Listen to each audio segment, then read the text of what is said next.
ഒരു പുഷ്പചക്രമാണ്. ഏകദേശം ഇതുപോലെ ഇരിക്കും.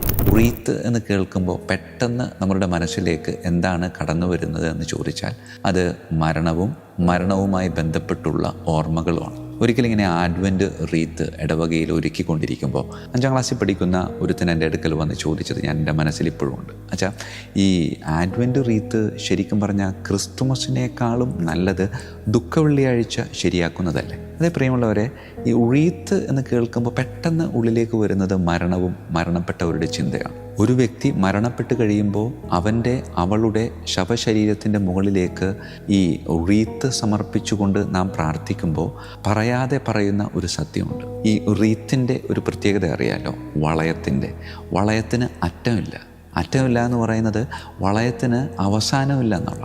അപ്പോൾ വളയത്തിൽ ഒരുക്കിയ പുഷ്പത്തിൻ്റെ ഒരു ചക്രം മരണപ്പെട്ട വ്യക്തിയുടെ ശരീരത്തിന് മുകളിലേക്ക് സമർപ്പിക്കുമ്പോൾ ഓരോ വിശ്വാസിയും ഉള്ളിൽ പറയാതെ പറയുന്ന ഒരു സത്യം ഇങ്ങനെയാണ്: ഇവൾ അവസാനമില്ലാത്ത ഒരു ജീവിതത്തിൻ്റെ ഭാഗമാണ് എന്ന് വിശ്വാസത്തോടുകൂടെ പ്രഘോഷിക്കുകയാണ്. പലപ്പോഴും അത് നാം ചിന്തിക്കാറില്ല, അത് നാം പ്രഖ്യാപിക്കാറില്ല. പ്രിയമുള്ളവരെ, ഓർക്കണം, ഒരു റീത്ത് ഒരു ശവശരീരത്തിൻ്റെ മുകളിലേക്ക് സമർപ്പിക്കുമ്പോൾ ഹൃദയത്തിൽ അടിവരയിട്ട് പറയുന്നൊരു കാര്യം, ഈ വ്യക്തിയുടെ ആത്മാവ് അല്ലെങ്കിൽ ഈ വ്യക്തിയുടെ ജീവൻ ഒരിക്കലും അവസാനിക്കുന്നില്ല, അതെന്നെന്നും ജീവിക്കുന്ന ഒരു സത്യമാണെന്ന്.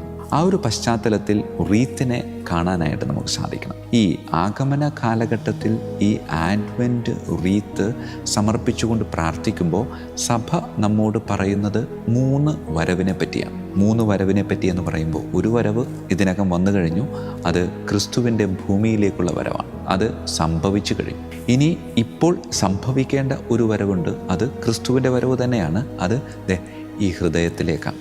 ഇനി സംഭവിക്കാനുള്ള ഒരു വരവിനെയും നാം ഇവിടെ ആഘോഷിക്കുന്നുണ്ട്. അത് ക്രിസ്തുവിൻ്റെ 2ാമത്തെ വരവാണ്. ചുരുക്കി പറഞ്ഞാൽ ഭാവി, വർത്തമാന, ഭൂത കാലഘട്ടങ്ങളെ സമന്വയിപ്പിച്ചുകൊണ്ട് ക്രിസ്തുവിൻ്റെ വരവിന് പുതിയൊരു അർത്ഥതലം നൽകി ആഘോഷിക്കുവാൻ ഈ ആഡ്വെൻറ്റ് റീത്ത് നൽകിക്കൊണ്ട് സഭ നമ്മളെ ഓരോരുത്തരെയും ക്ഷണിക്കുക.